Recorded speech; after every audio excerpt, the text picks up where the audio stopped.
In the previous video, we looked at this problem. Mary's planning to purchase a car. She's looking at 3 brands. She's looking at 2 colors, and she's considering purchasing one of the 4 models. How many different ways can she select a car? So we solved this problem, and right here, how many ways can she select a car? She needs to select a brand and a color and a type.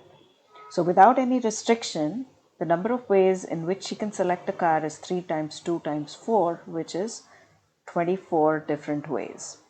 So she has 24 different ways in which she can purchase a car. So now the question is slightly modified. It says, how many different ways can she select a car? And the important thing is she's already decided that she's going for a minivan.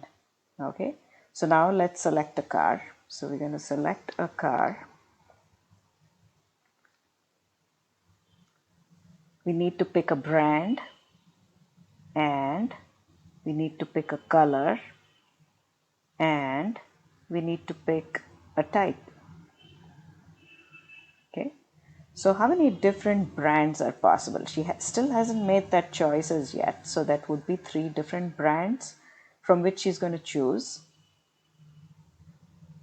The color is not yet decided, so she still has 2 options, which is black or red. But remember, the question says that she has already decided on the type of car. So she knows she's going to go with the minivan. So we don't have much of a choice there. So it was just going to be 1, right? That's selected. So it's just one way in which you can select the, since the choice is complete, there's only one way in which we can fill that blank.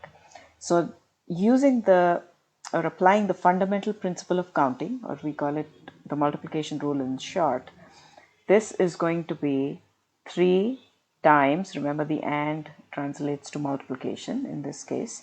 So 3 times 2 times only 1. So that would be a total of 6 different ways in which you can select a car. Remember, the order in which we do this step is not important. No matter how we do it, it's still going to be 6.